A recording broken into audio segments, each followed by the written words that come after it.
Kiyani. I'm a broadcast journalist and TV producer. With over 25 years working in TV and work across radio and film, I've got first-hand experience of this industry's approach to diversity, inclusion, and representation of people from different communities like my good self. I'm British, I'm Pakistani, I'm a woman, so obviously it's really important to me that my industry creates opportunities for all and not just for a select few. Each week, I'm catching up with a different industry professional to share his or her experiences, their thoughts, their opinions, and their ideas on how to affect positive change about this very important matter. Now, let me introduce you to my guest. He is a Bafta award-winning TV director. He's also a shooting producer and director and a director of photography. Welcome, Peter Demetris. Hello, Samina. Welcome to my humble kitchen office. I love it. Welcome to my humble lounge office. So, Peter, you have diverse heritage. So could you share with us all what your experience of diversity and inclusion has been in the TV industry? I was born in Australia, grew up in Australia. My father's Greek Cypriot, born in Cyprus, moved to London when he was 4 years old. My mother's of English heritage, but with a German Jewish background. So I had a fairly mixed upbringing. And my formative years were working in TV in Australia.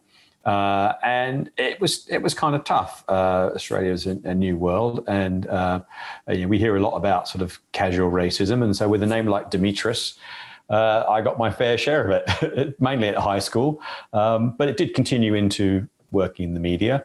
It was done in a light-hearted way, and I didn't really, I wasn't really upset by it, but it was a little bit annoying to be sort of labelled the only other Greek person working at this TV channel. And they had a rather derogatory name for the other chap, and I was called a mini version of him. I can't say the word because it's quite rude. It was, it was blokey kind of, like I said, casual racism. Do you think that's part of the problem, when people on the receiving end just go, oh, it's a blokey thing, okay, they're teasing me or whatever. Doesn't that exacerbate the problem long term?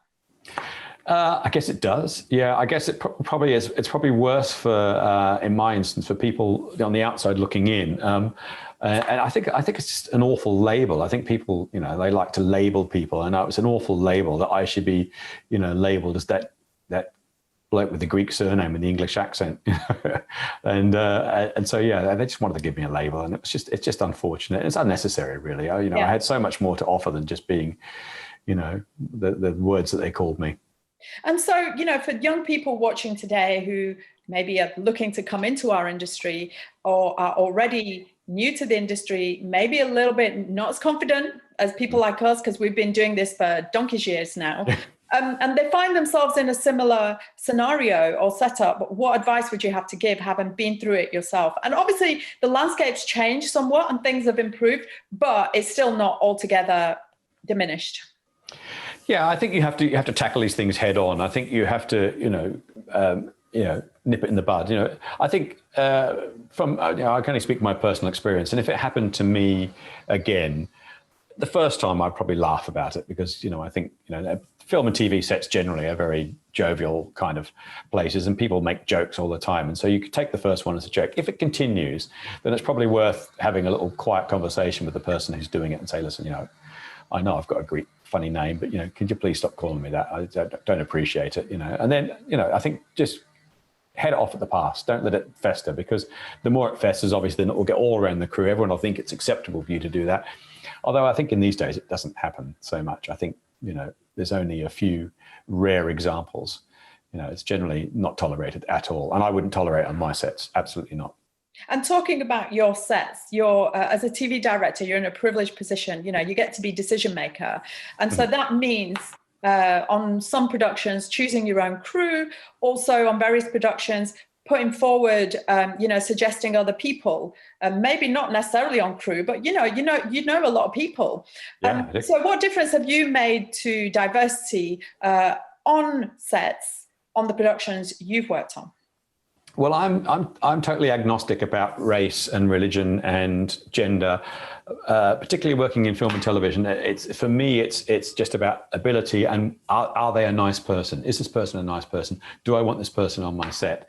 And so I don't see color, I don't see race, I don't see any of that. But that could be a position you take and then not try and include people. So I deliberately try and include people. I think one of the beautiful things forgive my interruption, but is that perhaps because you do come from a diverse background yourself? You've shared with us your heritage, and also the experiences you had. So you're a lot more empathetic to these things.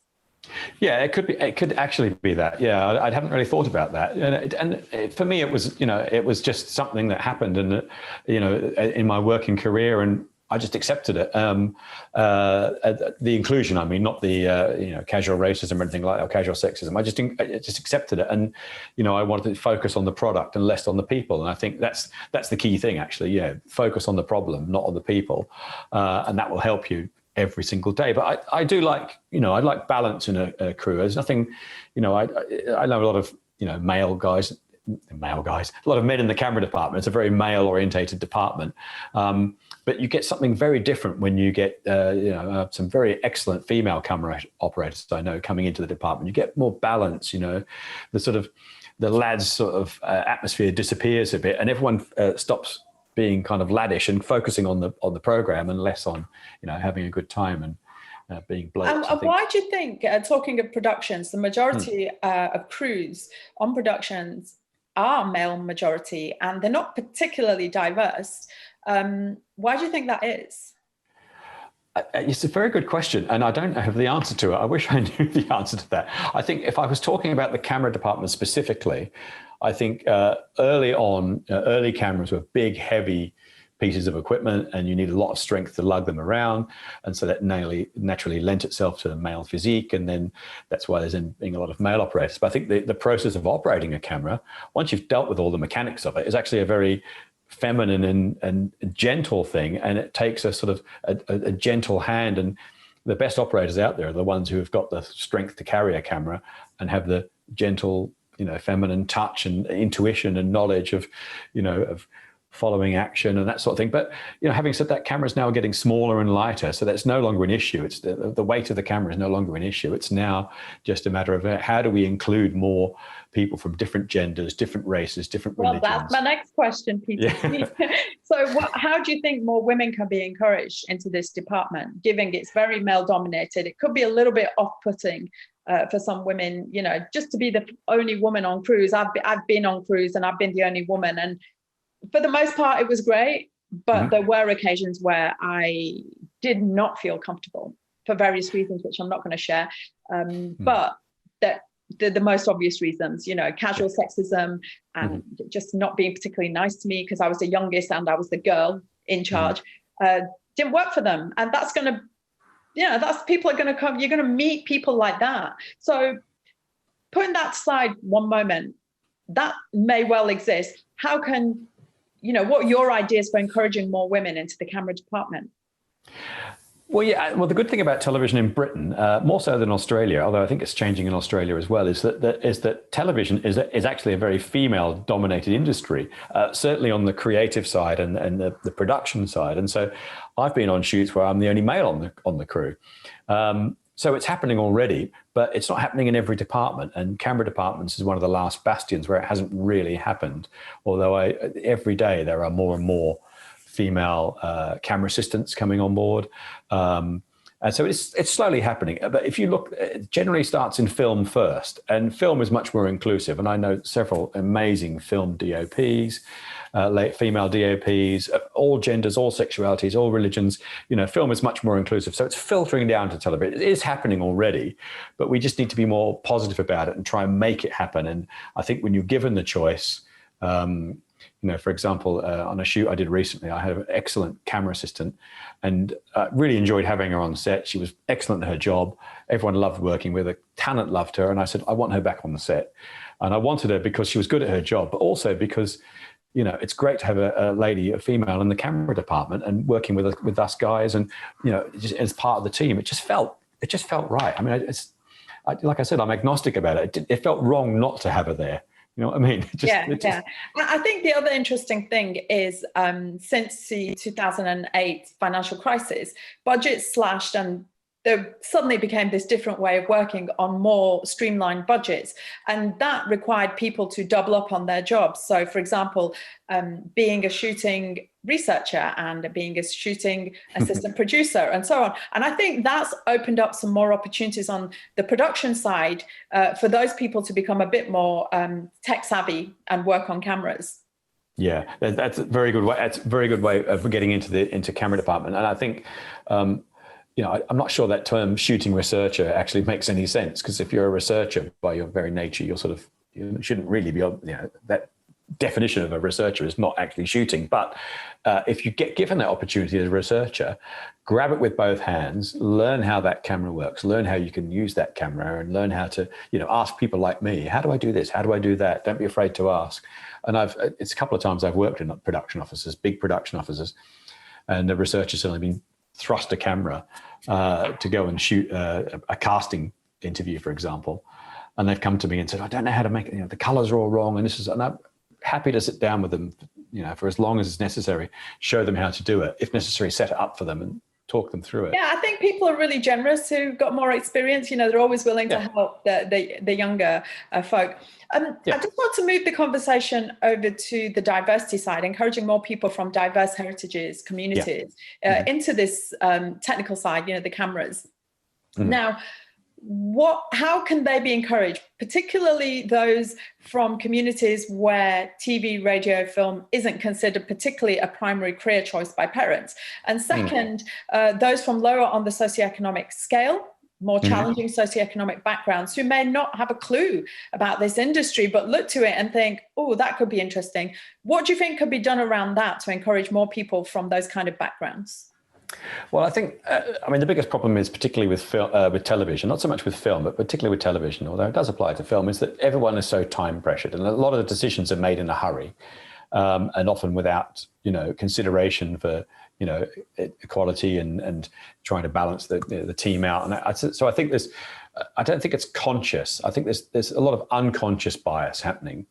And so somehow you have to overcome that. And I think the other key thing you said there was career.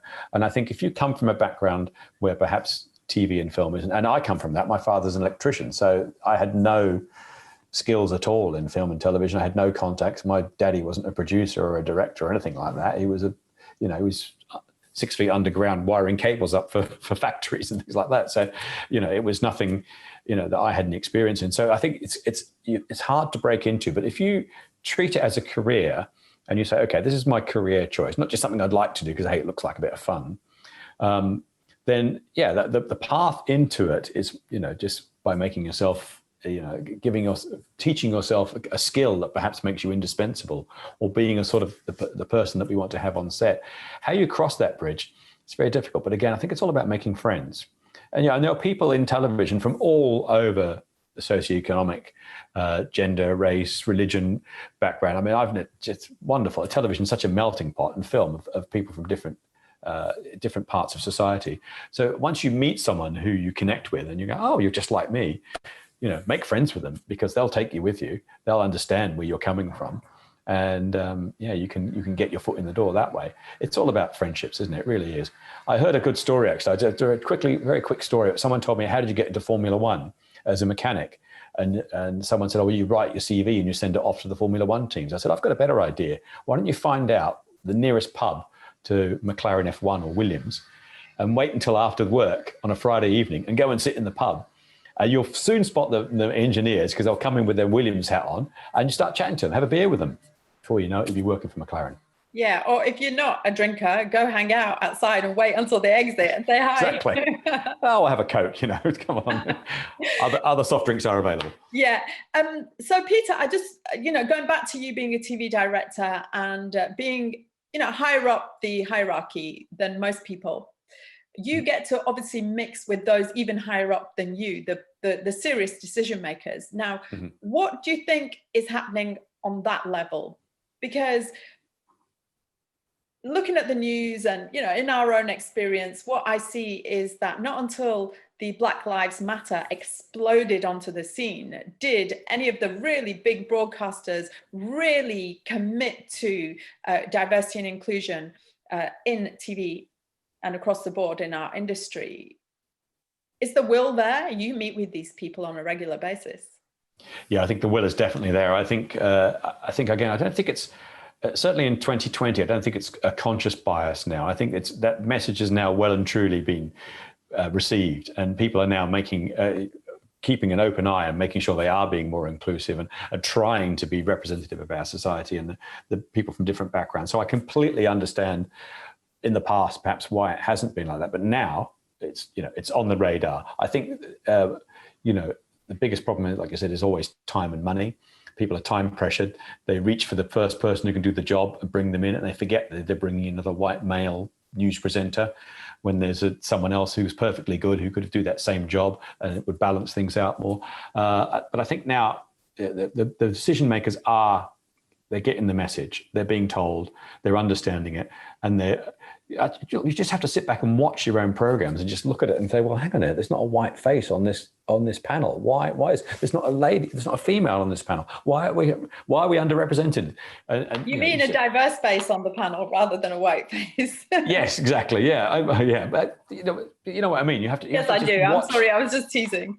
Yes, I know. I'm stumbling over my words. Yeah, you consciously need to look at your own programming and see if you're being represented, if you're being inclusive, and it's not hard to do. And you can often say, well, this person's very good, but there's another person I know who could do that same job, and everything would be much more inclusive if I brought this other person in. So don't be afraid to make changes.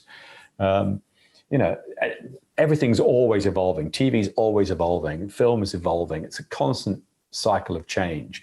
It may happen slowly, and it is happening slowly, but it will eventually happen. It's already on the way, and the more these things happen, the better it is for me. Yeah, and that's great news. Peter, thank you so much for sharing your story of diversity and inclusion today. I really appreciate it. It's been great talking to you. Thanks, Samina. I invite you to join me and my guests each week when I'll be talking to different people and different professionals in different positions, sharing their experiences about diversity and inclusion. And I would welcome your conversation too. Feel free to leave me a message. If there's any questions you want me to ask my guests, I'd happily put those to my guests, if I haven't asked them already, of course. And of course, it'll be just great to have your opinions and thoughts. You can watch all my interviews across YouTube, and also get details of who I'm going to be interviewing and when across my social media platforms. So feel free to join me there and follow me across those. As usual, that's all there's left for me to say is a huge thanks to Peter Demetris again, and also a huge thanks to you for watching, and I look forward to your company next time.